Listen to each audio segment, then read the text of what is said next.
Hello, listener friends. Welcome back to the Formula Podcast. I'm the producer, Jeremy, filling in for Trevor Carlson on the introduction of this episode with Matthew Manuel. Matthew is a survivor of stage 4 esophageal cancer, and as you'll hear in their conversation, his experience has really shaped his priorities. I hope that hearing his story will motivate you to really seek out what is most important to you so that you can lead a more fulfilling life. Here is Trevor Carlson with Matthew Manuel.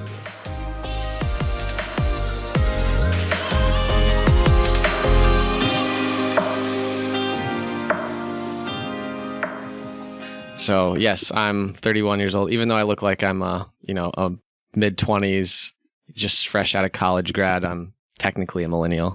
My name is Matthew Manuel, and I'm drinking donut shop coffee. Is that not what we were doing? Yeah.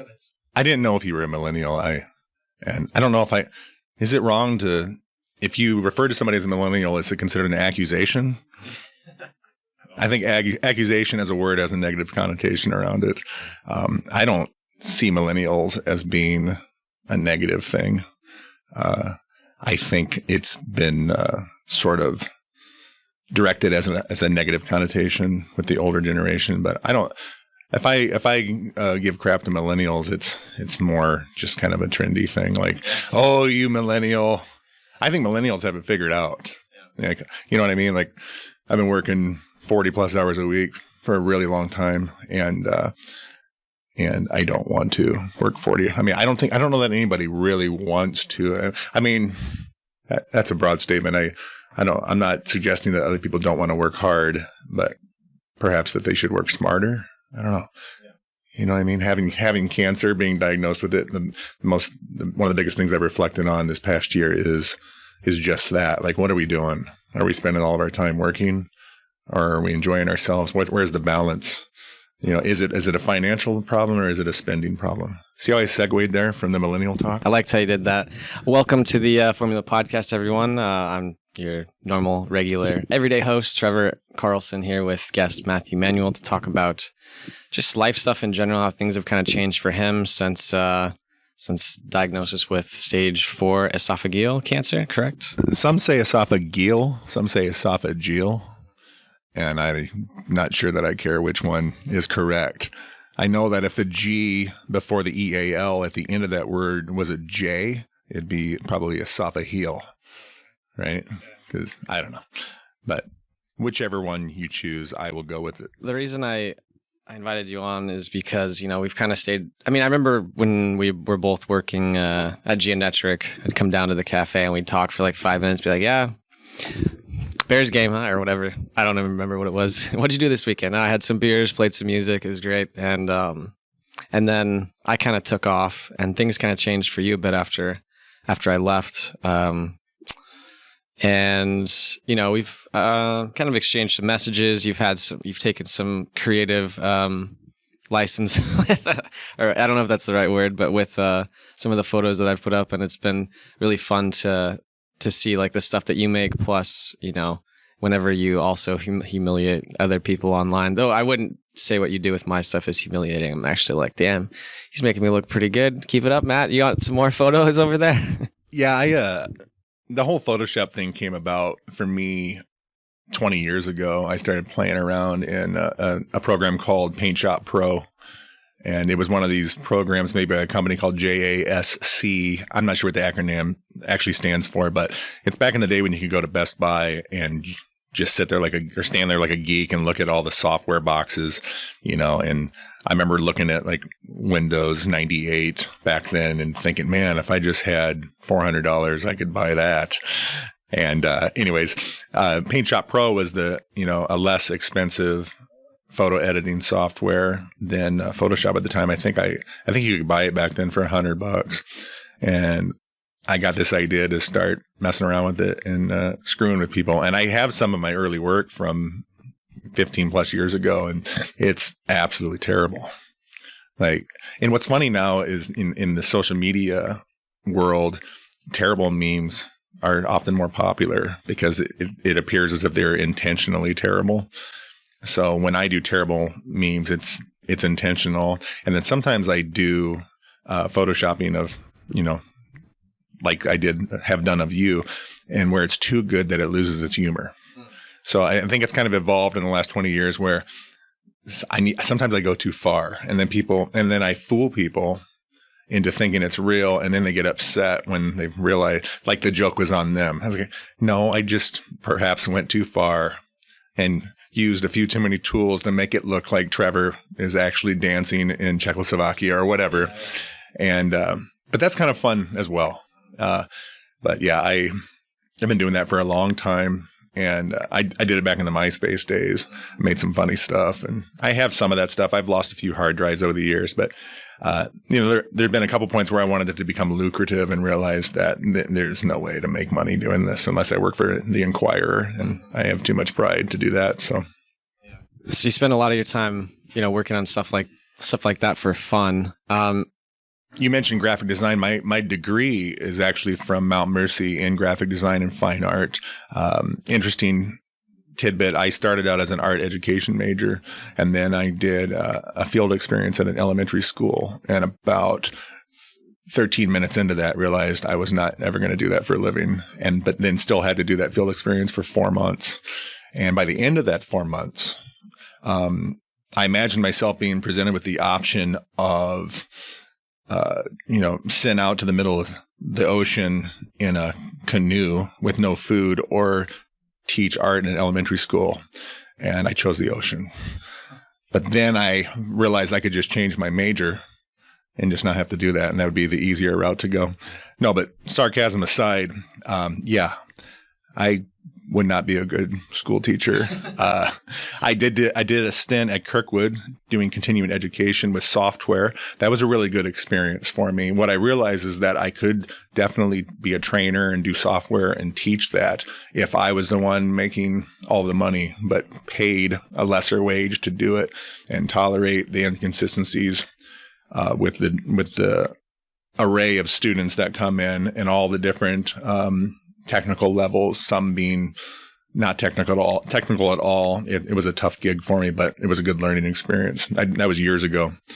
That being said, my career, mostly I did front-end development. I'm speaking of it in past tense, not because I'm getting away from it, more so because I'm making an attempt to get away from the corporate world and being in the so-called cube farm. And if I'm going to do that kind of stuff, I'm going to do it on my own terms, under my own business entity, from the comfort of my home or a safe space like a coffee shop. One of the reasons that I was looking forward to talking with you is because, just from myself traveling over the past, I don't even know how much time it's been, year, something like that. I feel like my perspective has changed a lot on quite a few things, but talking to you, I imagine that, and well, from our conversations, that things have changed for you as well. Your perspective has changed a lot. So maybe you kind of want to share that from a career standpoint, how your basically your life-changing diagnosis affected your perspective on like career and work. Because you kind of touched on it a little bit when you were complimenting millennials for having it all figured out. I'm definitely going to save that clip. And whenever I see you post any shit about millennials, I'm going to be like, hey, remember when you complimented them all? This is going to be, this will be great. Yeah. Not to get into the whole millennial thing, but it is interesting having such an eclectic group of friends that I do, ranging in all ages. And like I said earlier, whenever I dish crap to millennials or say anything about that, my perspective on that has changed quite a bit since being diagnosed with cancer. But I do it more in fun than anything. I think there's this stigma around it that is sort of can be simplified with just laziness, but it's not that at all. And then I've had so many different jobs. In my life, going back to starting with detasseling nearly 30 years ago. And I've been around so many different types of people. Every generation as they get older makes fun of the younger generation. That's just kind of this cliche thing that's been around with human beings, since the dawn of time. But definitely having been diagnosed with stage 4 esophageal cancer in early 2018, and going through the chemotherapy and the radiation therapy. It was a lot of painstaking months, and it forces you to change, and not so much because of the treatment, but the treatment coupled with the diagnosis and having the internet at your fingertips to do the research. I mean, who wouldn't do the research? I say that sort of hypothetically, like there are actual cancer patients who refuse to do the research because they don't want to deal with it because it's daunting. But I'm not that person. I've always been a very pragmatic person with every endeavor. And I look at being diagnosed with cancer and going through treatment as an endeavor. And I did a lot of research, and I dug in deep. I read through archived forums of esophageal cancer patients who have passed, ones who are surviving. And in the grand scheme of things, what I recognized over the months was that not many of them survive. And as daunting as that is, at the same time, I've always retained a lot of optimism because I've never felt the way a lot of these patients described how they feel and how they were reacting to the treatment. And that's significant because over the months, as the chemotherapy continued and then heading into radiation therapy in April this year, I always had a lot of fear, but reading these other accounts from other patients, I realized over time that cumulatively they were experiencing on what I've been going through on a much worse level. But then again, we don't know that because you only know how you feel, and how you express that to others can only be conveyed as such. Like, I assume that you, Trevor, are feeling good with your Bohemia coffee right now. Yes. Yeah. But maybe you're suffering too. I don't know. And that's one of the things that I learned going through this is that it's really it's as much about what you convey as to how you are feeling or suffering, or however you want to phrase that. And it's as much about that as it is what we have documented and what we know statistically. With stage 4 esophageal cancer, the vast majority of the patients are over the age of 65. So that's sort of my point in this segment, talking about this, is that over time, what I realized was I'm reading the accounts of all kinds of elderly people going through this. And obviously, I'm hopefully not going to relate to that. There's a joke I have where, people ask me how I'm doing, and I say, well, I'm 43 years old. I have stage 4 esophageal cancer, and I've been through cancer treatment, and it's kind of like I can make a joke out of it and say, I don't feel a day older than 60. And I have to give my dad credit on that because it's an old joke from childhood where he used to tell us, like, if his doctor said, how you feeling, Jim?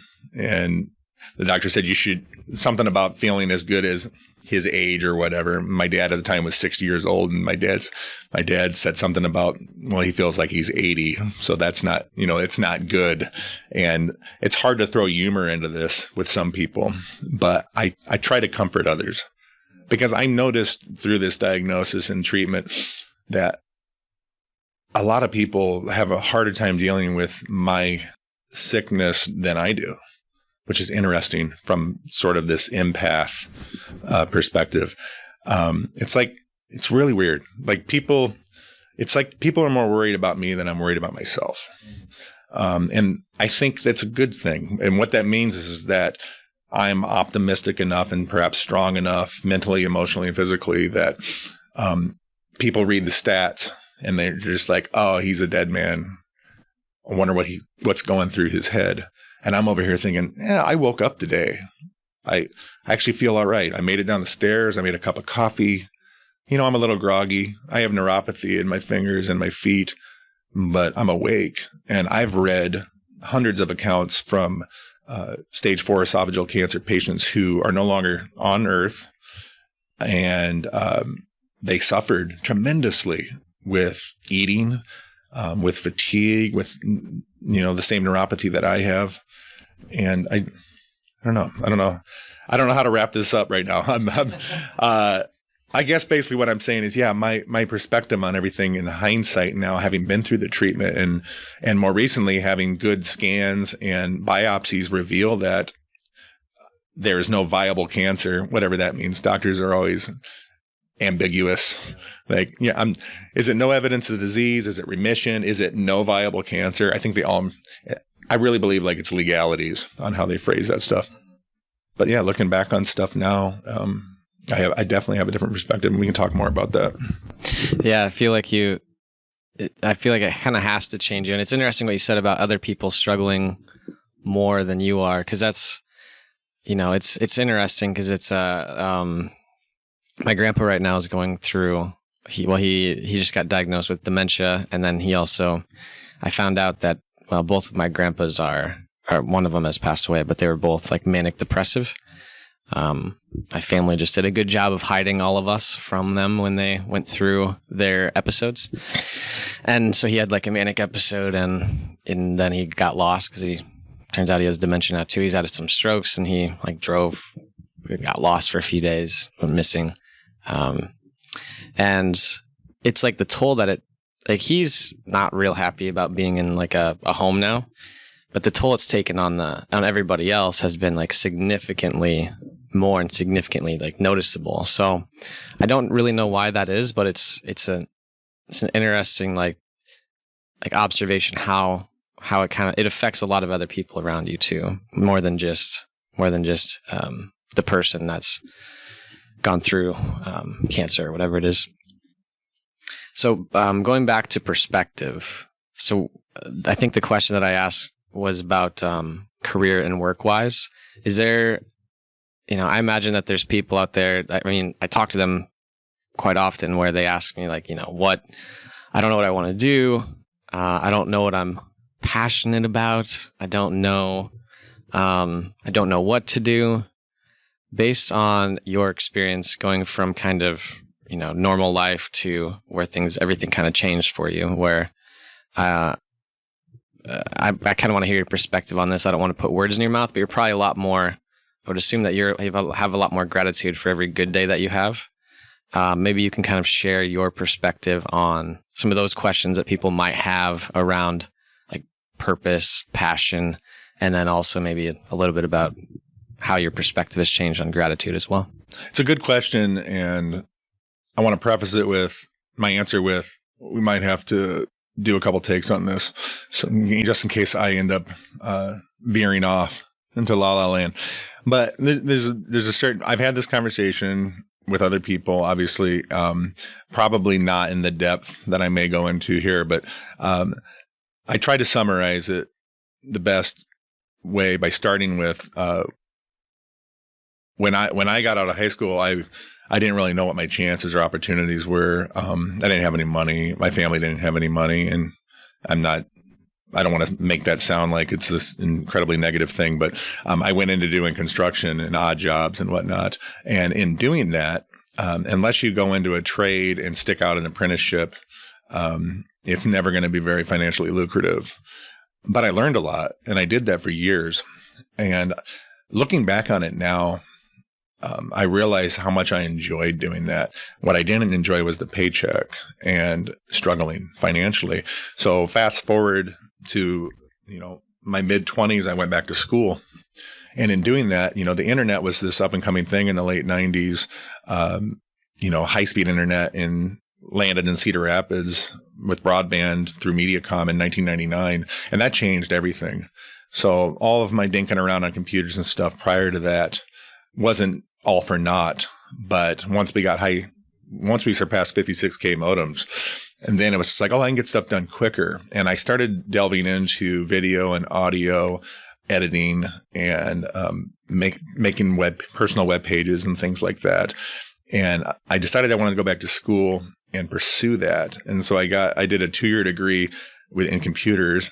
And then I had this inclination where I was going to teach, and I talked about that a little bit earlier, but I realized I didn't want to teach. And then I was like, well, what can I do that revolves around making web pages? So I changed my major to graphic design, headed into a career as a web designer / developer. Somewhere along the way, I taught myself how to be a programmer.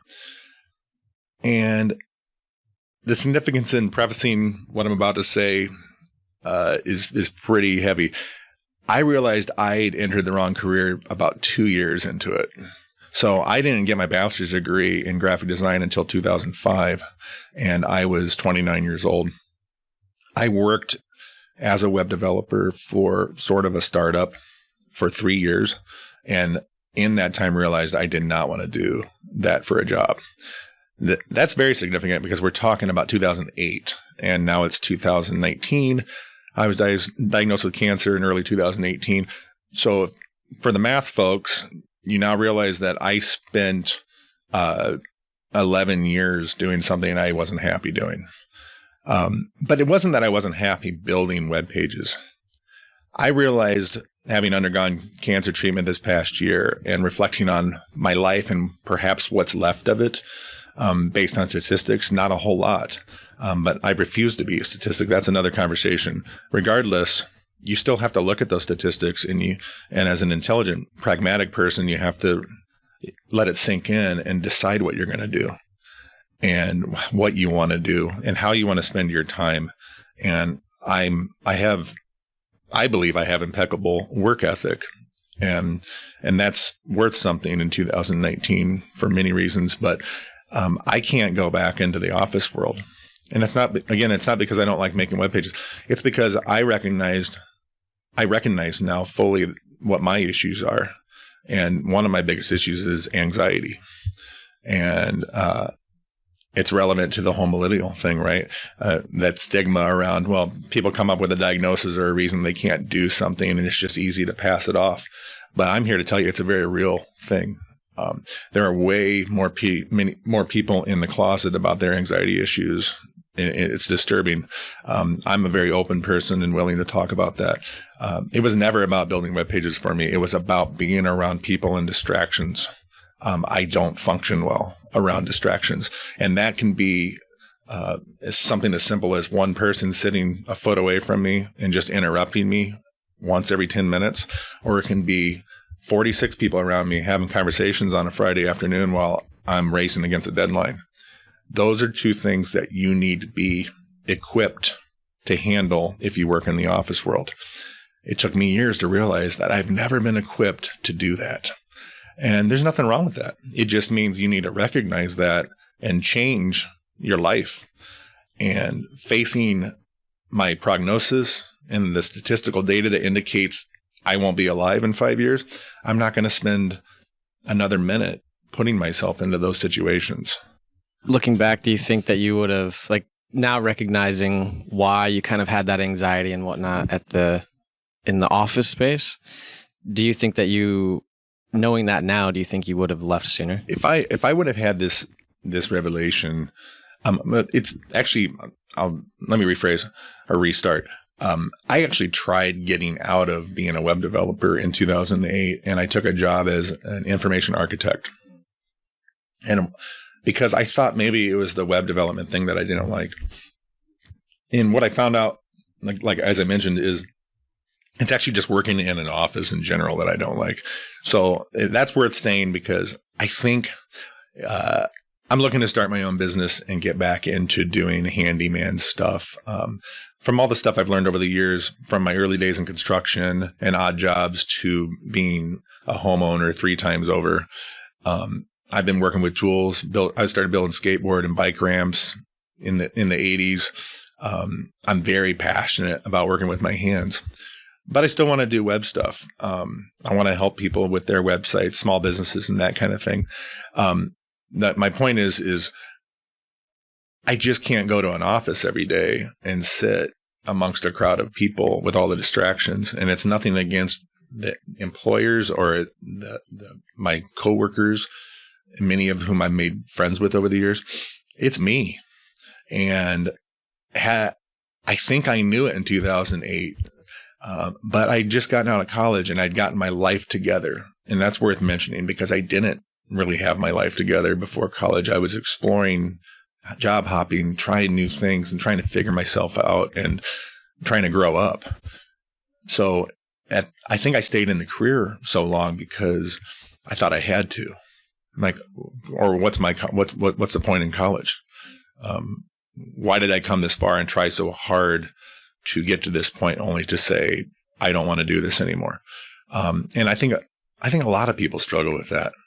And it's actually, and by a lot, I can't even emphasize that enough. I've had so many conversations with people who are just stuck in this rut, and they're just like, why did I do this?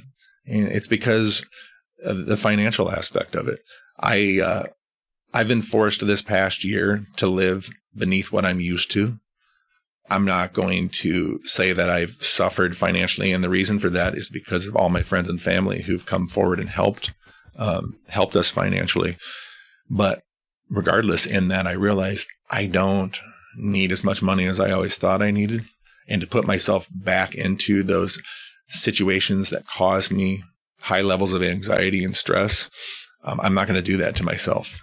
And it's not unfortunate. It's actually very revealing and refreshing to know that I'm going to head into doing something where I don't go home at the end of the day completely exhausted because my nerves have all day have been on fire and on edge. You know what I'm saying? Like I don't, regardless of what it is that I can offer somebody from my business, perhaps it's a control thing. But I think for high anxiety people, you have to garner some high level of control, and you have to know your triggers, and you have to know not put yourself into those situations. And that's like my number one goal is to figure out how to avoid going back into the office world the rest of my life, regardless if that's 2 more years or 25 more years. So it sounds like you've kind of at least got, sorted out where you don't want to be and where you're headed. Now, for those people who are listening and they like the question we were talking about is like they're finding their pursuing their passion, things like that. What advice do you have for them when it comes to finding and pursuing these things based on how your perspective has changed in the last 2 years? I think in my life experience overall, I'll say more so in my adult life, I don't know that I listened to anybody before the age of 25. I retained some stuff, but at 43 years old, regardless of my cancer diagnosis and the treatment I've gone through, all that aside, this is just a guy who's 43 years old who is perhaps more willing to be honest than most people. And I will say that I didn't listen to anybody when I was younger, and I was selfish and full of myself and perhaps arrogant and all of that stuff that young folks, seem to be categorized as. It's true.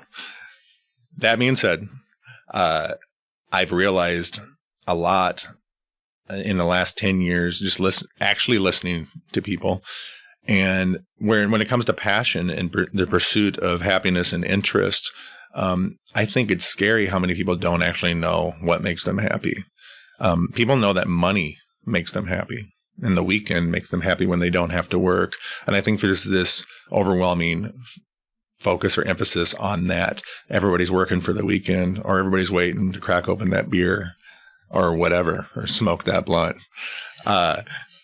Whatever your sauce is, so to speak. And I've had so many conversations with people, and it's daunting how many of them actually don't know. My brother, for instance, has said to me over the years, like, if he could figure out a way to get paid to play video games. Well, ironically, that exists now, but it exists more so for the 19-year-old, living in a Minneapolis suburb who is just incredible at video games. Perhaps not my 44-year-old brother, right? Interestingly enough, he has a close friend that he gets paid to play video games. And that friend of his is in his 20s, I believe. But I'm not saying that age is necessarily a significant or relevant thing, but I think it is. In some cases, it's just, that's the way life is. I'm 43 years old. I'm probably not going to get past the judges on American Idol. It's not going to happen. So there is relevance. And I'm not ashamed of that. However, for the people that know what they want to do, pushing that button, so to speak, and executing the plan seems to be the biggest struggle. And it's for the same fears that I've had, and I'm sure you've had. And that is, so if I don't get this steady paycheck that I'm used to twice a month or once a week or biweekly. Am I going to be able to pay my bills or live up to the standard of quality of life that I'm used to or that I want, perhaps? For a lot of people, it's a want and it's never been a reality. For me, it's not that. It has been a reality. So I stayed in this career forever because of the paycheck, so I could have the quality of life I wanted. And then I get diagnosed with cancer, have all this time literally to reflect on this and this very topic. And then looking back, realizing, but really was the quality of my life what I thought it was just because of that paycheck? No, because for 40 hours a week or more, I was incredibly stressed. And because of that stress, due to my anxiety problems, I didn't sleep well. And because I didn't sleep well, I drank enormous amounts of caffeine. And because I drank enormous amounts of caffeine, I didn't sleep well.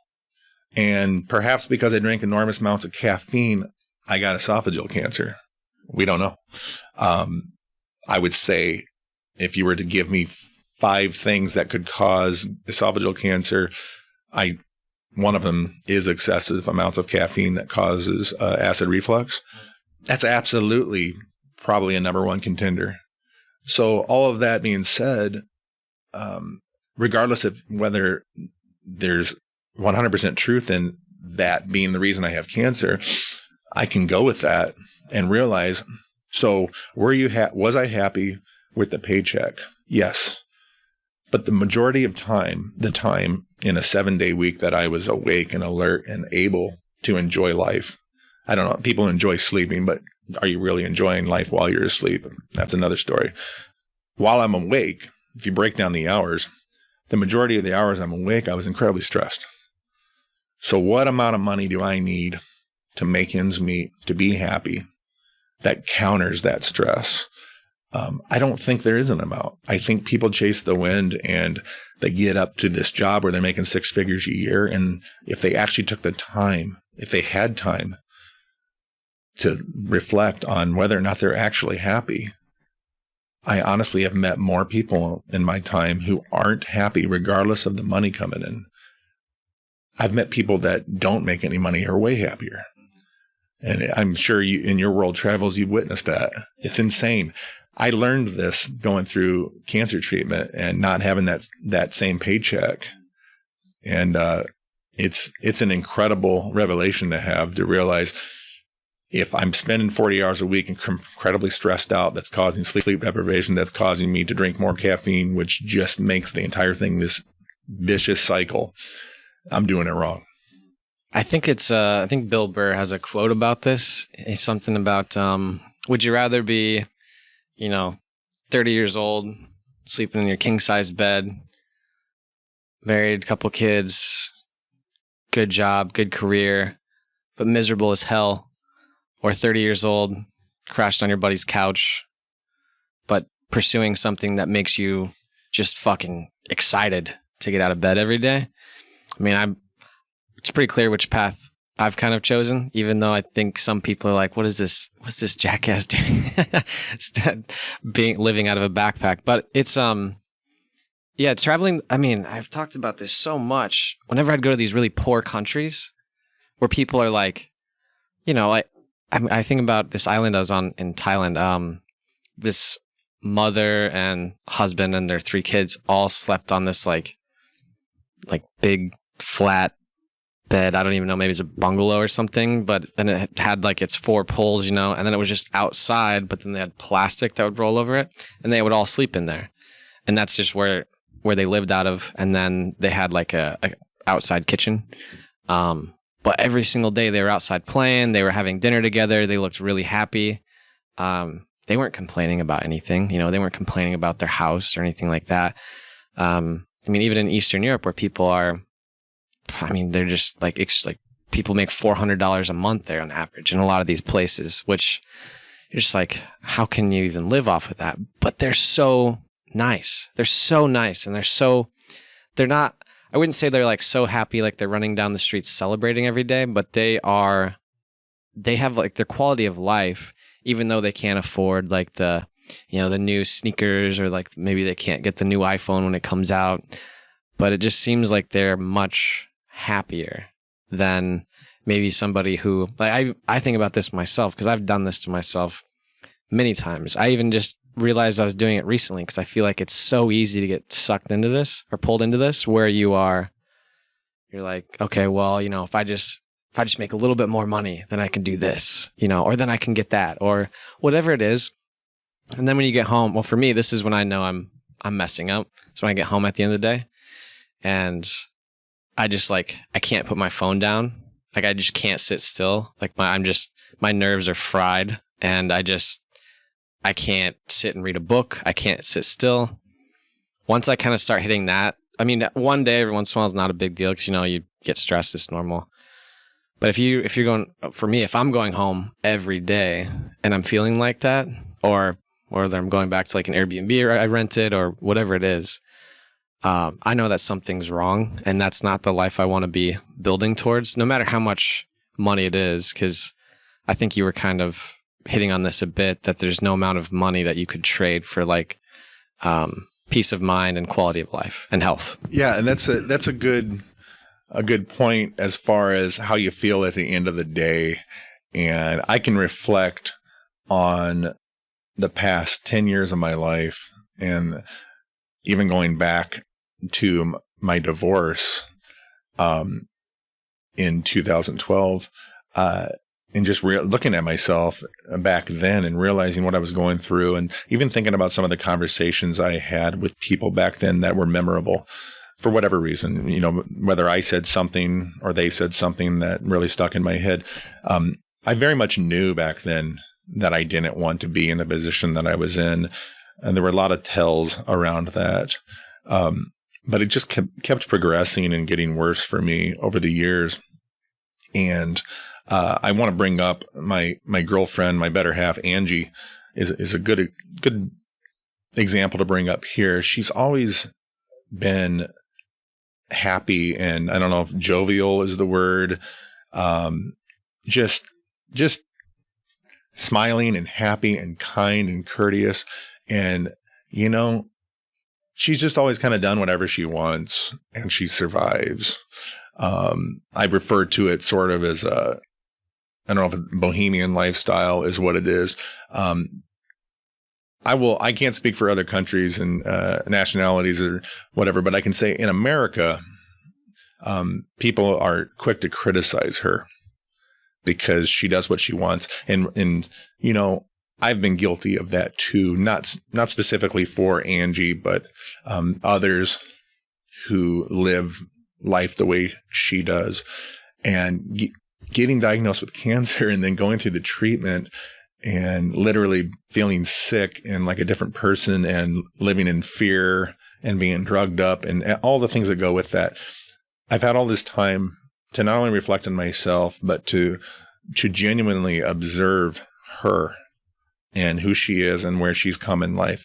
And it's very admirable and inspirational to see that, she's 35 years old and she's happy and she's doing whatever she wants. And she never put herself into that mold that we, at least as Midwestern Americans, seem to think that people are supposed to do this thing, like there's this pattern or this, everything's set in place. Like everybody's mapped out, right? Like, well, she should just go, work a 40-hour a week office job. Well, that's what you do, right? She should go to church. She should. Everybody's got this idea in their head of what people should do. And they're absolutely incorrect. And I may not have said that prior to cancer, probably would have, but now I say it. I say it with much more depth and ferocity, I guess. Like people can do whatever you want, and there isn't a mold. Even if you don't know what you're passionate about, the concept is at the end of the day, you got a roof over your head and you're eating and you're working on something. And nobody should be allowed to criticize or ridicule what other people do, especially if they're happy. But what people do is human. It's a human inclination to want to share misery. And I realize that more and more as I get older, it's like a lot of people are just pissed off because they feel like they've been sold a bill of goods. They've been duped. Like this dream, right? Like I'm going to go get this awesome job, or I'm going to go through college and I'm going to do this thing, and it's going to be this rigmarole. I got to use that word. It's like, for lack of a better word, this rigmarole where, well, this is just what you do, right? You work at the office and you come home, and it's this very old school sort of conservative value that is going by the wayside. And I haven't been around the world, but like you have, but I'm certain that other countries and cultures have adapted to this a long time ago. Whereas Americans, we have this ingrained greed and competitiveness that I now view as a disease worse than cancer. Personally, I really feel that way. It's like, we got to stop trying to impress everybody. It's absolutely pointless to try to impress other people. And I'm watching people go bankrupt, become miserable, become obese, because they are so stressed, worried about what their friends, neighbors, and family think. I don't think there's ever going to be an end to it. Perhaps post-apocalypse. For me, I've never really lived that way, but I have. But for the most part, not. And now, absolutely not. I refuse to, have my life, my day mapped out by what somebody else perceives as the right thing to do. And Angie, coming back to her, she's always had this figured out. And, Angie's always had this figured out. And I do find it inspirational having her around me as much as she is. I may at times be like quick to criticize, but I realize when I'm doing that criticism, I realize it's projection, and it's because perhaps I feel that I've been given the raw deal because I went to college and I had to go endure this office job that I know and I can't stand. And why doesn't she have to do it? And it gets back to that competitiveness. Like, you should have to be miserable too. We're all miserable together. And it's just a stupid mindset to live by.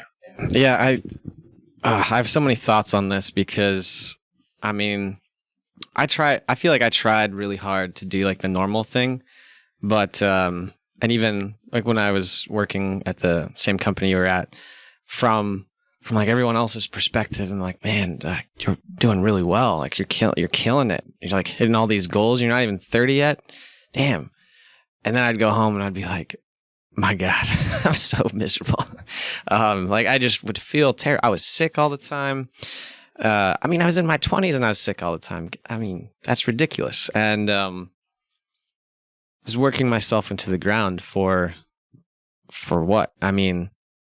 Yeah, I cared about the project I was working on at that point in time, but you can only go so long at that pace, and it's easy to fall into then, like, I would call it like escapism, whether that's, binge watching 20 hours of Netflix on the weekends, just getting like blackout drunk, just drinking all the time, smoking blunts, as you said, whatever it is, however you can just escape the reality. It's really sad because, maybe you enjoy Netflix and drinking and whatnot, and that's okay. Just looking at myself in the past, when I noticed that I'm not able to, like, the biggest thing for me is I'm not able to sit like with myself. When I can't do that, then I know that something needs to change. And I don't even know what to say about the whole like greed thing, or the opinions of other people, when that becomes more important than your own happiness. Yeah, we've been working more on like the social media side of things for what we're doing, and I brought on a new team member that's kind of helping manage a lot of this stuff, and she was like, "You should post more pictures of this and that," and I'm like, I'm so anti, I'm so anti like putting my stuff out there for some reason, because I think it has to do with like that. I'm not comparing it to anybody else's stuff, but it's more, I see a lot of other people doing it, and I see how it makes me feel. Or I notice how it makes me feel when I see it. And it's more of this, I Like I find myself very annoyed. Like I'm like, you are seeing just like a highlight reel of these people's lives. And I know a lot of them and what it's actually like behind the scenes, where, you know, it's like, I'm sure you know couples that post like, oh, I'm so in love. And then behind the scenes, they're just like at each other's throats. And like, you see that enough, and you're just like, for me, it makes me kind of be like, why do you find it necessary to create that perception that things are great? I mean, if we were sharing like every moment of the days when I travel, there's a lot of days where I'm like lost, or I'm starving, or like I'm like shit's going south, and I have to like work through it. But I don't always share those things because I'm too busy actually figuring out where I need to go and or what to do. But it's almost like, you know, maybe if people were more honest about like kind of how you have been about like your anxiety and those types of things, maybe you wouldn't have to try so hard to seem so perfect. I agree with you 100% on the social media facade that people try to, I don't know, put on display as far as look at us, look at what we have. Absolutely the need of Americans specifically to compete and the greed and to show off, that it obviously extends to social media and it's abused. And anybody could have seen it, you know, headed that way years ago. I mentioned earlier the MySpace days. MySpace was a different beast than Facebook, obviously. And I don't remember people getting into a lot of arguments and all that stuff on MySpace. And it was really just a lot of stupid stuff, you know, really low resolution photos and everyone making their own backgrounds. Having a degree in graphic design doesn't mean that I'm a good graphic designer, but I definitely can look at graphic design and be like, that shouldn't have ever been created. And I bring that up as I sit here smiling, thinking about MySpace and when they let people do their own backgrounds. Oh my gosh, that was awful. I'm glad that didn't happen with Facebook. There's a lot of people who are still upset about that though. Like, I want to change my face. I want Comic Sans font and a pink background with, anyways, I don't know why we segued into that. However, you mentioned something about manic depression earlier. And, I've never been clinically diagnosed as having bipolar disorder. It's been suggested, but I never wanted to go through that process of being diagnosed. And I guess I handled that the same way I handled cancer treatment. And that is, I don't want to be statistics. I don't want to be a diagnosis. I don't want to let that define who I am. I don't want to be that person that, is in a bad mood on Tuesday and then I just expect everybody else to forgive my behavior. Well, I have bipolar disorder. So you just have to, understand that and tolerate me. I don't believe in that. I believe regardless of your diagnosis, your behavior and attitude reflect who you are as a person. And whether or not a doctor has said, you are this and you need to take this drug, if you're being an asshole, you're just being an asshole. And that's how I look at things. But along the same lines is I recognize when I'm in a bad mood or I'm not a person that other people want to be around. And I understand my triggers and what causes that. A lot of times it has to do with sleep deprivation or hydration or nutrition. But I refuse to be diagnosed because I'm 43 years old and I've survived, and now I've made it through cancer treatment, and I feel like I'm strong enough that I don't need to take medication and this, that. Others might disagree. I do want to mention that others, you brought up Bill Burr earlier, one of my favorite comedians, and I totally relate to him on this. He mentioned, he does a skit talking about how his wife loves everything about him except the person he is. And I've never put myself on that level of Bill Burr. I have a temper. I definitely have some anger issues. I mentioned I have terrible anxiety issues. I have all these issues. Yeah. But I'm not going through my day saying, I don't walk into a coffee shop and say, hey, I have high level anxiety, but I'm functional. When you scream my name to come get my coffee, could you do it at this volume? I don't expect people to be on eggshells around me is what I'm saying. I think there are a lot of people that go forth in life every day after they get up with this diagnosis, and they're wearing it like it's a halo or something. And it's like, well, everybody knows that Matthew has bipolar disorder, so we have to do this differently. I don't want to be a burden on people. But that being said, recognizing that kind of stuff about yourself and being happy and doing the right thing to give every day your best is very, very important. And some people need help with that. Having gone through cancer treatment now and living with this diagnosis, that in and of itself, even just written on paper for what it's worth, is enough to motivate me to want to get up every day and just live and survive and not be a burden to anyone, especially myself. Well, let's talk a bit about maybe like the change in mindset that might have occurred from your diagnosis. So this was about a year and a half ago, 2 years, somewhere in that time, June of 2018. So if we go back to pre-June 2018 and now where you are now, which is quite a bit different, I'm sure. Walk me through like how maybe you looked at the world in like a short little tidbit. You don't have to give me a ton. Talk to me about how you looked at the world before, maybe how that, like the moment where that changed, and then how it's really changed, like how you think about. So I guess what I'm asking is how you perceive like your time now compared to maybe how you perceived your time before. Maybe the value of your time, the value of the relationships, those types of things. So that's a great question, and it would be easy to dive into that and spend a lot of time talking about it. But I've spent so much time thinking about this and talking about it this past year with so many people and writing about it that I feel like I can summarize.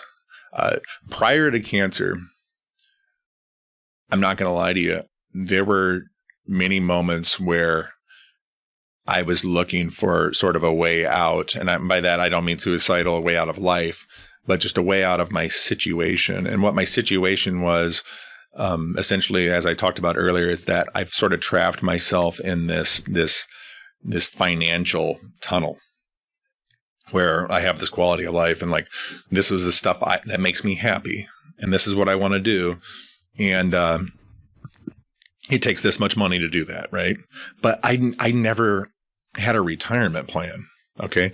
And I have all kinds of thoughts and philosophies on retirement that we won't get into. But I'll summarize that with, I've met all kinds of men over the age of 70 and 80 in my life, and many of them have had retirement plans and many of them haven't. And as far as collectively speaking, they're all just about as miserable as one another, regardless if they're on Social Security or if they had a great 401k and they're golfing every day. You ever been on a golf course on a tee off time on Thursday morning?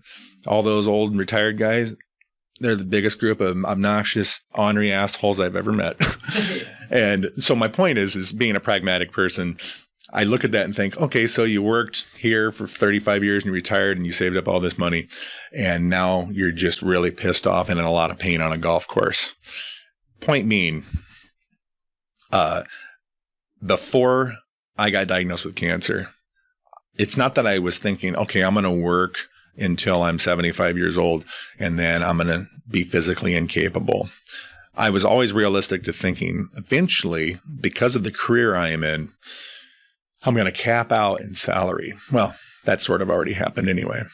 But there's going to be nowhere for me to go.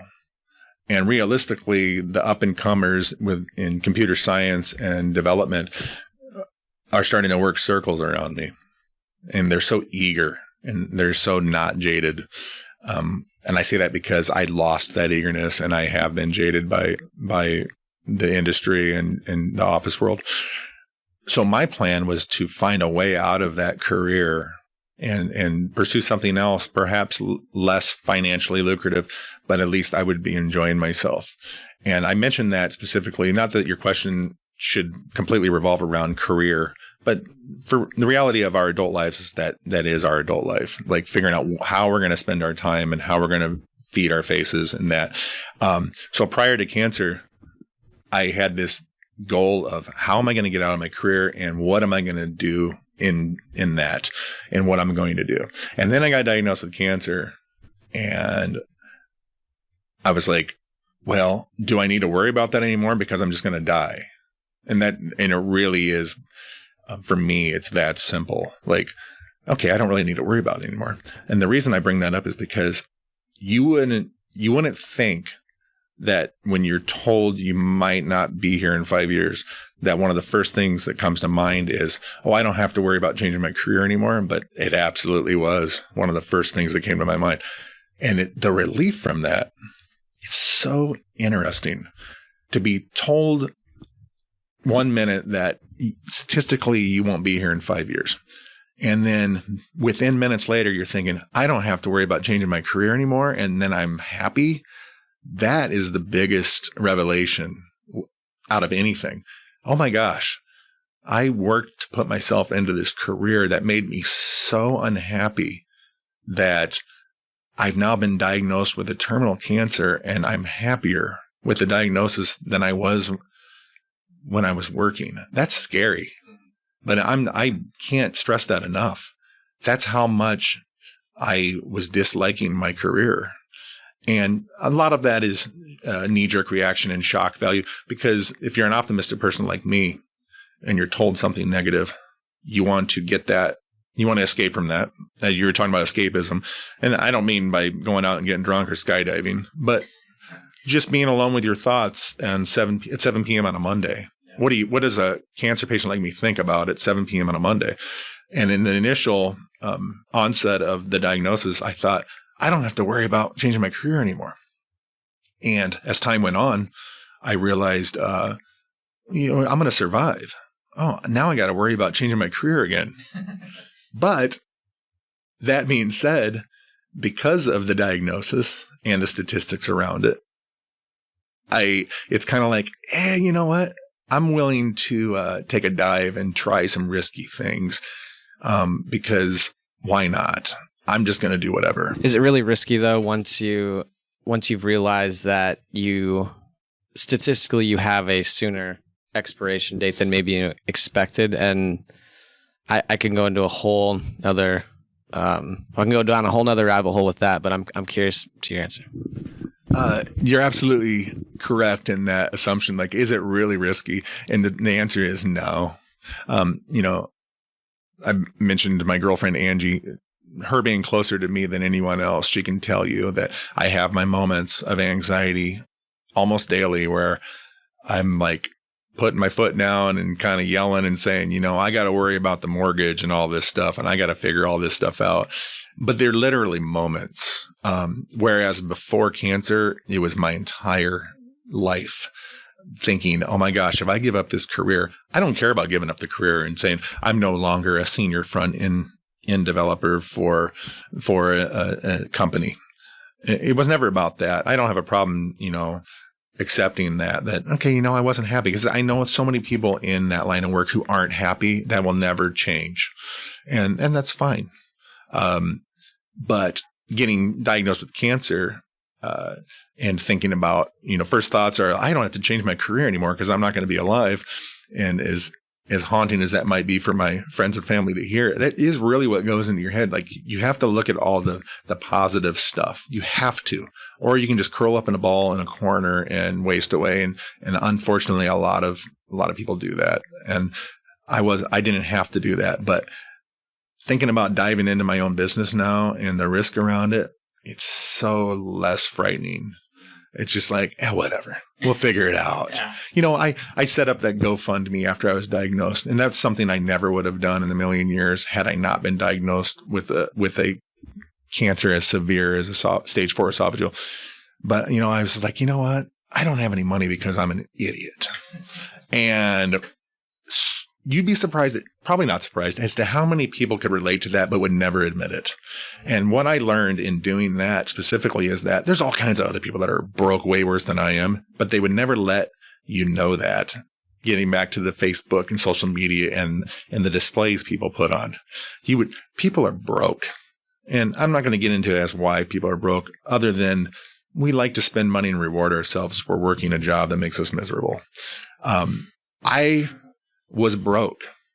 I say that in past tense because the term in and of itself, broke, sort of has this stigma around it. I was broke, and not just in a financial aspect. I was completely broke. And now I have less money, but I'm no longer broke, if that makes sense. Honestly, I remember sitting in the cafe and chatting with you, and you seem, in a weird way, even though, maybe your expiration date got moved up, you seem a lot happier. And as you're talking about this, I've been having this conversation with my brother so much. I'm also guilty of these things too. So when I'm giving him advice, I'm also like trying to tell myself the same shit. So, he has some difficulties at work with coworkers. He comes home, he has struggles with relationship, whatever it is. And, then he doesn't have any money because he spends it all. He goes golfing, whatever it is, just as an example. And like I was talking with him, like, he's like, well, I'm making so much money. I'm like, no, things are as bad as they can possibly be for you right now. You aren't happy at your job. If you were happy, you wouldn't be calling all the time to talk about it and vent. And you're also broke. So you're doing something you hate and you have no money. So here, I'm sure you've heard a lot of stuff like that. And from your shoes, what advice do you give to somebody like that to make them realize that, they could wake up and be in the shoes you are now, where all of a sudden now you realize that your time is a lot shorter than you expected and your priorities are changed. So I guess what advice would you have to somebody in their 20s that's saying something along those lines? That's a great question. And regardless of my health situation with the cancer, I've always had thoughts on this. They're definitely, I wouldn't say different now, but perhaps spoken with more emphasis. I think the issue is people have an idea in their head of what they want to do and to make money and to make a living. And most people don't pursue that. Most people pursue what they envision others want them to do. And we all hear these stories about, well, Dad wanted me to be this, Mom wanted me to be that, Grandma wanted me to be that, or my brother does this or my sister does that, and that's what I'm going to do, or whatever. And I think people get roped into these careers and because they think, that's what they need to do. And unfortunately, we live in a time where, with finances and inflation and all that stuff, it's difficult to do the jobs that we want to do and make a living. And I say that not because I'm accusing everyone of not doing the thing they want to do, but there's so many comedians who have spoken about this. Like, nobody really gets out of high school and says, man, all those years in baseball and football and soccer or whatever, all I could ever think about was I wanted to be an insurance underwriter. You know what I'm saying? But so many people go into insurance underwriting because it pays well and the benefits are good. And I sincerely hope a lot of people who do that do enjoy it. It's not something I would want to do, but I use that as an example specifically because without even knowing what that job entails, most people will hear that and be like, oh my gosh, I'd rather just go whitewash the fence every day for a living or whatever. And I say, based on my experience with some of the jobs I've had, that perhaps I wasn't always as grateful as I should have been for having the position. But more importantly, to your point regarding your brother, I realized over the years where I was just spending money. So the advice I give to the younger generation is, regardless of what you do, whether it's not your actual passion, happiness is a mindset. I think there's a quote by Abraham Lincoln that talks about that. Like, people are just about as happy as they set themselves out to be. If you come to the conclusion at an early age that this is your lot in life and this is what you're going to do forever, and there's no escaping that, then you need to be able to accept that. Acceptance is a big thing, and look at it as a means to pay for the rest of your life to be enjoyable. I think that people are becoming more in tune with themselves and emotionally aware as time goes on, the younger generations, because society is allowing us to be that way. And with that emotional awareness, people are becoming more in tune with the fact that they don't want to sit in an office all day and they don't want to do this all day. But the biggest problem is not so much the job they're doing 8 to 5 Monday through Friday. The problem is the money they're spending after 5 p.m. And so, and my advice is to look at what you're spending and document that. I've been doing spreadsheets for years, and I can tell you with a certainty that for years I was hyper aware of how stupid I was being with money. There's something to be said for that. Because if you're unhappy and you want to project and blame and point fingers, and then you get to the spreadsheet at the end of the day and you realize, okay, I had $800 in checking and now I have $110. I don't get paid for 10 days, but man, I got the new iPhone. And I really needed that new iPhone, man, because now I can post high-res 4K photos of myself. You're doing it wrong. And as Trevor sneaks his iPhone away. But the case in point, that's a good example this day and age, right? But it's been true for years. If you're not happy, look at your sleep patterns, look at your nutrition, look at your spending habits. The thing I've learned this last year is that if I don't have the money, I don't spend it. And we could talk about credit cards, but we're not going to. If I don't have the money, I'm not spending it. Whereas prior to cancer, if I had the money, I spent it. And it's because I wasn't happy with my career and my inability to make the change and take the risk and take the leap, to backpack around the world like you do. So I was just spending money. But I had fun, but I was broke. And the younger generation, they're no different. They got to have all this stuff. It's just stuff. These material things. Materialism is a disease. You don't need all that shit. And that's my advice as a 43-year-old man with stage 4 esophageal cancer. If you're truly unhappy, look at your spending, document it. If you are incapable emotionally of documenting your spending because you know it's a shit show, you already have your answer. But if you're unsure if your spending is the problem, document it. Keep track. It's basic math. Learn how to run Google Docs spreadsheets and do formulas. It's real simple addition, mostly subtraction for most people. They're in debt, and it's not the job always. It's not the relationship. It's not your family or your neighbors. It's not the thermostat and all this other horse shit that people think are causing their misery. Yeah. It's because you're getting, at the end of the day, after your paycheck, you're spending your money on all this stupid shit. And I want to stop and say real quick, my brother and I talk about this all the time. There is a threshold. I don't want to make it seem like money doesn't buy happiness. There is a threshold. I mean, you can't live and have a great quality of life in the Midwest, at least making $15 an hour. You just can't do that anymore. And everybody understands that. There is a threshold. But once you get to that threshold, whatever that may be, and it's different for everybody, for guys like you and me who don't have children, it's way different than parents. Yeah. But once you surpass that, if anybody can work hard enough to surpass that, and I say that loosely, not everybody, but a lot of people, the majority of people that I know who bitch about being broke, they're capable of making more money. They just don't want to. Yeah. Yeah. Because if you're awake between 5 p.m. and 10 p.m., sitting on your ass, watching TV, eating nachos, you could also be working and making more money. Yeah. However, that's what it is. It's the spending. It's ridiculous how many people are unhappy because they have $20,000 in credit card debt. And if they actually took the time to say, what did I do with that $20,000? They either ate it and shit it out, or they bought some incredibly unnecessary thing to show off to somebody else. Yeah. The big house thing, right? I got to have a $250,000 house on the outside of town so everybody can see how successful I am. So it's about giving a shit as to whether or not you care what people think your level of success is. And everybody seems to think that they got to prop themselves up and look how smart and successful I am and how hard I work. And I'm telling you, it's all just a big friggin' joke.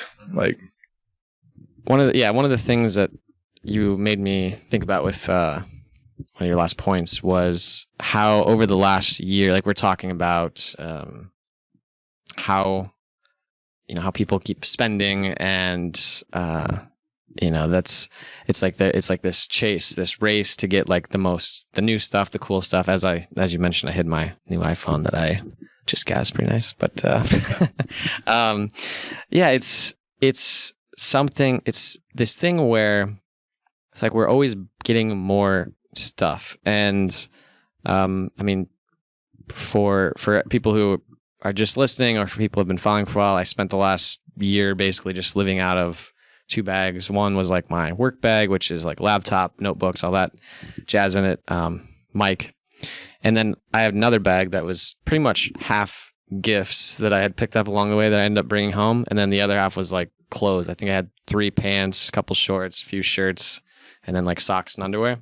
That was all I had for this whole year. And then honestly, it was like I feel like this year it's like the happiest I've ever been, having the least amount of stuff.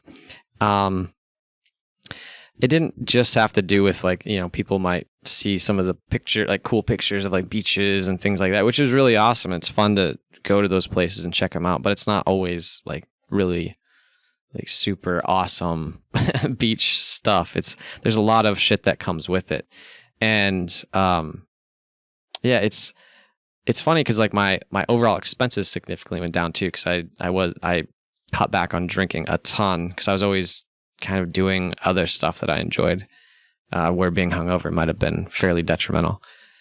So it's, yeah, I mean, I would just double down on what you said about like, you don't need all these things to feel good about yourself, to escape, whatever it is. I mean, it's really just about, can you sit alone with yourself on a Monday night after your first day of work? And if you can't, without, putting on Netflix or, having a few beers or whatever it is, then maybe, take a look at, how much you're spending on a lot of that stuff and see if you can start putting some of it away or reducing your expenses so you can maybe move. Because, I mean, I think about it too. It's like if you're making, let's say you're making like 3 or 4, let's say $4,000 a month, but your expenses are like $4,000 a month. It's like you're doing just as well as somebody who's making $2,000 a month, right? It's just you might have a little bit of a nicer lifestyle, but if you reduce your salary down to $3,000, but you reduce your overhead to $1,000 a month, I mean, is there any? I mean, as you were saying, it's like doing something you don't enjoy, but being broke. But let's say you reduce your salary, but you cut your expenses down significantly because you don't need all this extra stuff. I mean, now you're actually better off financially and you're happier. Yes. On that, along those same lines is, some people know this about me, that before I was diagnosed with cancer, I was trying to figure out how to work less and maintain the same quality of life or standard of life. I don't think quality and standard are necessarily synonymous, but it's worth mentioning that I was trying to figure out how to work 30 hours a week. And that's just an arbitrary number, but more importantly, recognizing that I needed to be at the office less to be happier. And that may seem obvious on the surface to most people, but it's much more complex. You mentioned, spending versus income. It's that debt to income ratio thing that we get, that terminology or whatever we get from banks or lenders. But debt to income ratio doesn't start and stop with financial. It's mental and emotional as well.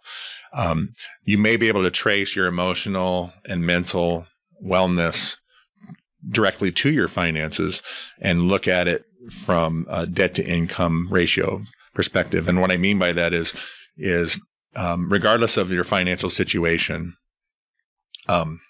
debt to income can pertain specifically to your emotional well-being, and such that you're spending all of this time doing this stuff that is wearing you out. It doesn't matter if you're spending money. But over time, what you realize is I enjoy spending money.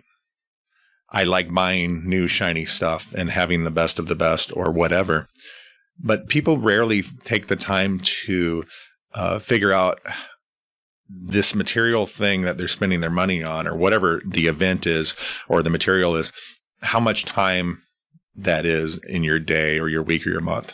And what I mean by that is so you bought this shiny thing on Amazon while you're sitting at your desk at 10 a.m. on a Wednesday.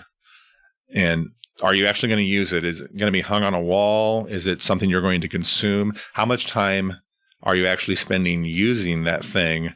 And what are all the other side effects of using that thing? You mentioned drinking. So you woke up to the fact that, I spent a lot of money on drinking, but I couldn't do the stuff while traveling hungover. So regardless of how much drinking costs you financially, you're talking about what I'm expressing here with debt to income ratio. Perhaps the debt was, the debt of that is the hangover. The income is enjoying the drinking part of it, but then you wake up and you suffer. That's the same thing with spending money in general. We have these fleeting moments where, Black Friday is a big thing here in the United States, where people go out and buy all kinds of shit that they don't need. And I mean that, like, it's just stuff that people do not need, but it makes them feel good. And they buy all this stuff, but they don't look at the fact that, okay, so I have that thing, but how often do I actually use that thing? And how important is it? I can't even fathom how perhaps someone would spend $600 on a purse that they're going to carry once every 3 months that, goes with this $100 blouse or whatever. If it were a woman, I can't understand men who buy boats that live nowhere near bodies of water, right? Yeah. But I get it. It makes you feel good, and you have this thing, and you're like, hey, I have this boat. I have 2 electric guitars hanging from my wall that I can play, but I haven't played them since April because of the neuropathy in my fingers onset by chemotherapy. But they're there, and they're worth a lot of money, and I can play them. I like having them. But sometimes I think about selling them because I don't use them.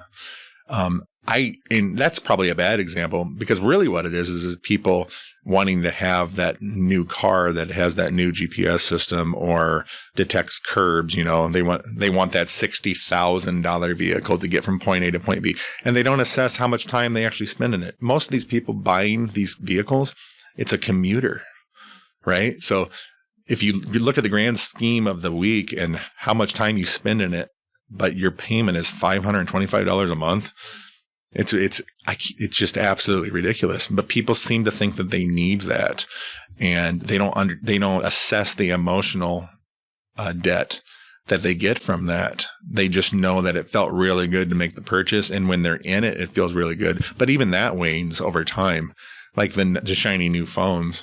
You know damn well that when they come out with a phone that does 4K video and pushes it right to the cloud, no matter where you are, you're going to go get it, and you're going to be like, this is sweet. But you don't need it. And maybe, I'm not saying that's a bad thing. Not recognizing that it isn't a necessity is perhaps the bad thing. If you realize what you're doing is shameful, that's at least half of the battle. Like, just admit it. I don't think a lot of people admit it or recognize it. I would say it comes back to having clear values and then intentions. I can't really speak for anybody but myself on this, but when I do something where that doesn't necessarily line up with what my values are, which would maybe be like not buying a lot of like new stuff. Like I try to buy, I buy and keep things. I fix them. I don't see the point in, like, there's nothing wrong with my jeans because they have a little cut in them. I will sew them up, or I might bribe somebody else to help me sew them up or put a patch on them. I do. I have a sewing kit in my backpack. So it's like when I do something I realize, like, if I would have been being more intentional or have been more in alignment with my values, I would have chosen something different. It usually comes back to I was under a high level of stress when I made that decision. I was usually probably stressed out, overtired, wasn't taking care of myself. And then I was like, well, this iPhone was very intentional. I don't want it to sound like I'm just bashing on buying the new iPhone. It's like giving yourself that headspace and that time and the energy to actually ask yourself, like, okay, if I'm like doing the math on time, right? It's like, I don't even own a vehicle right now because, it's not necessary to overseas. And you can just rent something if you need it. But it's like, how much would I spend on this? Okay, so say you spent $60,000 and you live in town and it takes you 20 minutes drive to work, 20 minutes back. The car's parked 95% of the time, not going anywhere. And now we have like a $500 a month loan payment on it. Plus we got full coverage for another $200 to $300 a month. It's like you're paying. I feel like we're turning this into like a financial literacy lesson, but I think it's a lot of intention though too. It's like before I traveled, I would say like, oh, traveling is really important to me. I want to travel more. But then when I looked at where I was spending my money and my time, it was like I spent significantly more on, going out on a Friday and Saturday night than I did on a trip or anything. I spent more money on a lot of things, and I spent my time in other places, watching Netflix, whatever it was. And, once it's weird how your spending kind of goes down once you get all that stuff in alignment. You don't really have to, I don't know. It's more intentional, I guess. Maybe the spending isn't going down. It's just more of like an intentional purchase or an intentional decision with time. And speaking of time, I think we're probably running pretty long at this point. So if anybody's made it this far, thank you for listening to us rant a bit. Now, I do have like one or two final questions for you. One, I guess if you have any more thoughts on this topic, feel free to share them. But then the first question would be, someone's listening to this, they've kind of heard where you are, you're diagnosed with stage 4 esophageal or geal, however we decided to pronounce that, cancer. It's kind of changed your perspective or maybe brought your previous opinions or perspective to light. If someone's hearing all that and they're just like, damn, that sucks. Maybe I should be doing something different with my life. Maybe I should be pursuing music or pursuing whatever it is. What advice do you have to them? I think, regardless of what your situation in life is, your first goal should be to figure out how to be happy or as happy as you can be. And whatever that means, don't live for other people, live for yourself. And that doesn't mean be completely selfish. There are boundaries, but I do really feel that the vast majority of people I've met in my life are doing what they think their parents want them to do. And that extends even into middle age and later. Unfortunately, I've met men in their 50s who talk about their revelations and how they're kind of still doing what dad wanted them to do. And I think that's one of the biggest fallacies of just humans in general. It's that I don't know if it's living in the shadows or what it is, but it's like, I'm doing what everybody else thinks I'm supposed to do because that alleviates stress in my life, because it's easier just to acclimate and, for lack of a less harsh word, just to be a sheep. We hear that term about sheep or whatever, and there's all kinds of ways to look at that. But I don't want to say that as like it's this terrible thing. For some people, that's just easier. But I do believe for a lot of people, they don't want to be that way. They're just so scared to go out and do the thing that they actually want to do. And I think people need to figure that out.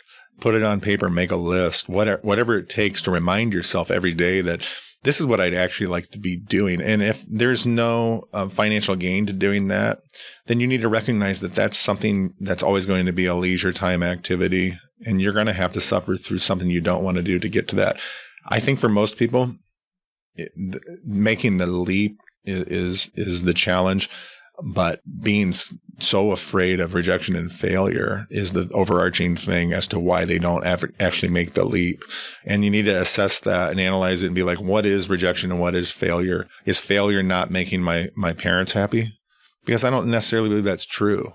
And to be able to separate yourself from that indoctrination that we seem to have in this country, like especially in the Midwest, where we're supposed to do this stuff. And that's why I'm doing it, because I'm supposed to. Well, who the hell made that rule? And you really need to think about that. What are the rules? I think for most people, the rules are whatever they come up with in their head. They're not actually rules. We think they're rules, but it's bullshit. Like, there aren't rules. Yeah. Pay your own bills. Work to the point where you can do that and achieve that and be happy and focus on that. And if you're not happy because you're trying to make other people happy, I mean, I don't know what to tell you. I've done it many times in my life, and I've learned, and you perhaps diagnose me as being insane how many times I've wanted to make other people happy before myself. And having cancer, I'm steering back towards the middle. I'll say I'm not completely selfish or completely selfless, but I'm going to do stuff that makes me be happy. And if I could give my 21-year-old self this advice, it would be just that. Like, hey, man, you don't have to go out and do that shit just because so-and-so said you did. Like, just figure it out. Find a job that's tolerable to make ends meet. Quit spending all your money on dumb stuff. Quit, $600 a month just going out and drinking is a very realistic number for a lot of people. But yeah. I want to piggyback off what you said, because I think that was a really, really good answer. And this is stuff I think and talk about all the time. I think I make some people really uncomfortable when I talk about this stuff, because I'm so fascinated by it. And really, it's because I fucked it up so much when I was young. Well, I'm only 31, almost 32, but in my 20s, I definitely was not always. For the most part, most of my decisions were based on like, how can I find I would be doing something so I could create a world, or I guess myself, in a way that I would have value, like, oh, I'm a successful entrepreneur. That means I'm important and like I'm successful and all these things. And it's like, that's like the farthest thing from my mind anymore. It's more like the fact that, you got one shot at this, how you spend your time, what people think of you, are like, how you spend your time is extremely important. What people think of you is really not, as long as you're not hurting people. I mean, right? But it's like this thing that, I mean, it doesn't matter like how much we have in the bank account. It's not like a scoreboard, right? That's not like, I'm sure that wasn't the first thing. The day you got diagnosed, you probably didn't, I'm assuming you didn't like think like, ah, shit, if only I had more money, that's probably like the last thing that went through your head.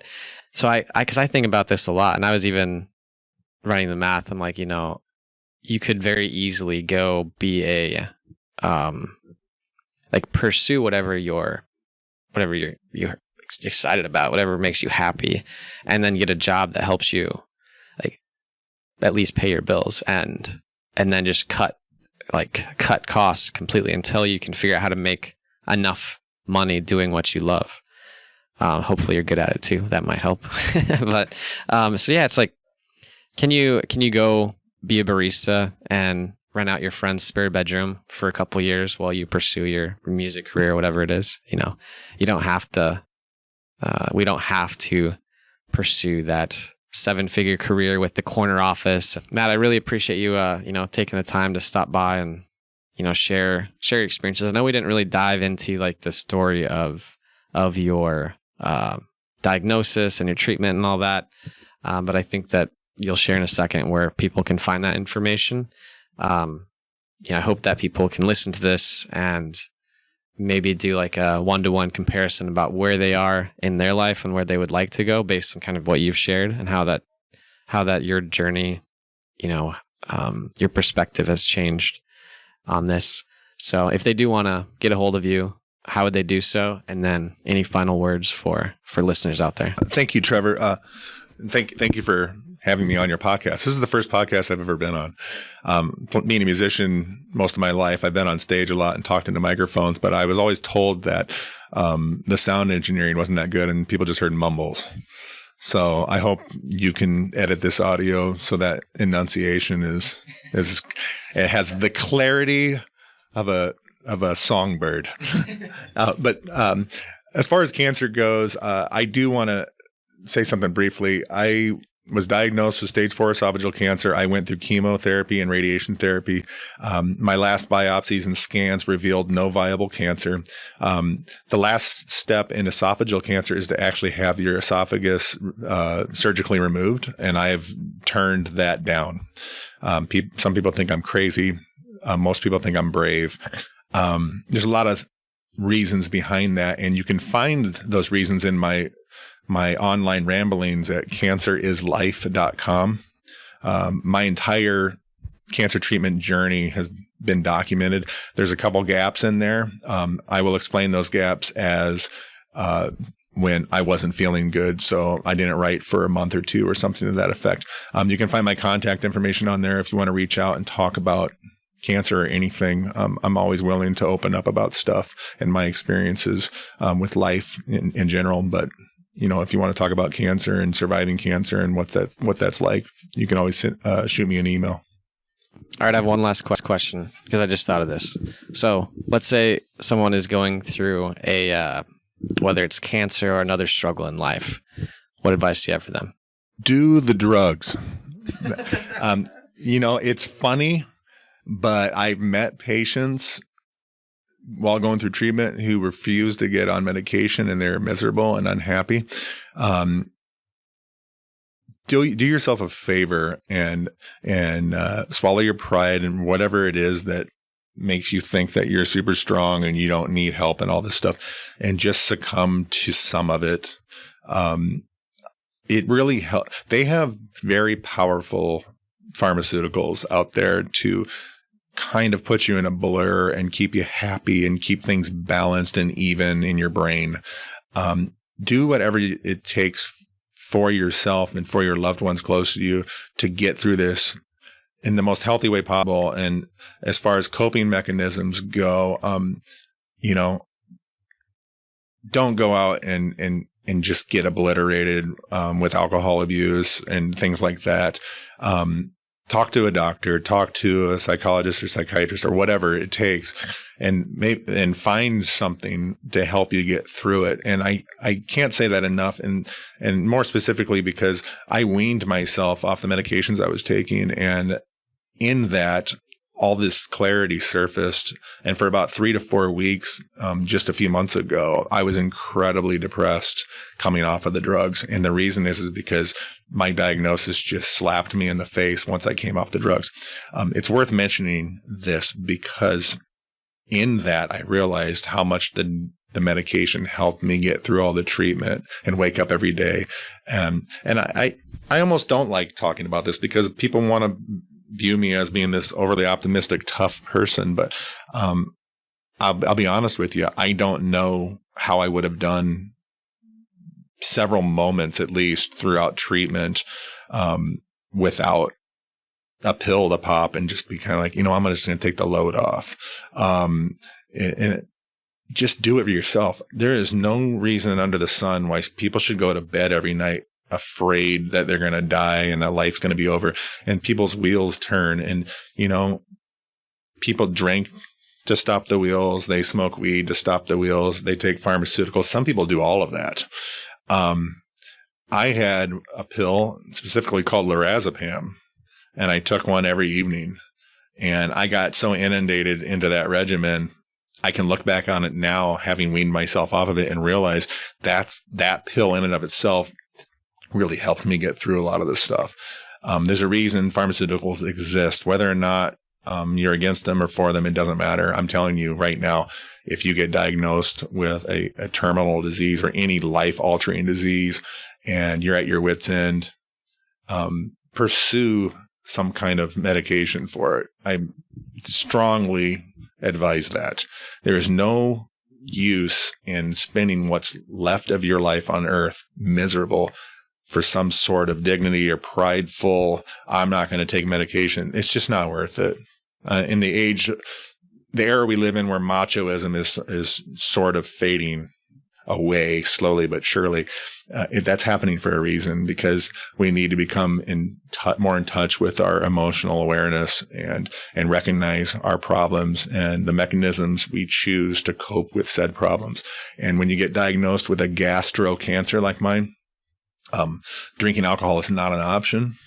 And it's not that I ever abused it beforehand, but I did look forward to it on a weekend here and there. You gotta do something else for yourself. You gotta give yourself a fighting chance. And there's no harm in admitting, hey, maybe I need to get on some anti-anxiety meds, or maybe I need to get on some antidepressants. More power to you if you don't think you need that stuff. But I can tell you by the multiple accounts I've read for stage 4 cancer patients, the ones who aren't taking medications, they are miserable existences and not people you want to be around. Do yourself a favor and figure out how to be content with your situation and move forward and give yourself the best fighting chance. And don't look at it as, I'm going to be on medication the rest of my life. Look at it as, this is temporary. I need this to get through this situation, and I'm going to suck it up and just do it. If not for myself, but for my family and loved ones around me, because there were moments where the meds weren't working when I was doing treatment and I was miserable. I had nights where I got up and I cried and I thought, why am I doing any of this? This is pointless. There were times where I felt so terrible from the treatment that I was just like, I don't want to live, because it just gets to that point where you're sick and you feel like shit every single day. If you can pop a tiny little pill and take all those feelings away, it's worth it, in my opinion. Like, it really is. And I think more people should open up about that and at least try it. I don't think the entire world needs to live off medication per se. I wish people could figure it out. But if you can't figure it out, your life is worth it. Being happy is worth it. Being around people and making them happy is worth it. I would hope that everybody has these values and goals in their life. And so suck it up. Take a pill, get through the situation. Don't look at it as a lifelong thing. Look at it as a temporary thing. And once you get through it, and then on to the next goal and the next step. And perhaps with that endeavor, you don't need to take medication. All right, that's a wrap for with our conversation with Manuel. Like he said, just check out his website on cancerislife.com to read more about his treatment and experiences in the whole process. All right, if you have an extra 5 minutes or 3 minutes, however much time you have, pull up your podcast application and leave us a review. Reviews help people like you to find us when they're looking for a new podcast to listen to, and it helps us, know that we're doing a good job and keep on going. So if you could leave us a review, that would be awesome. Now that's a wrap for this week's show. I appreciate you stopping by, and I look forward to you tuning in next time.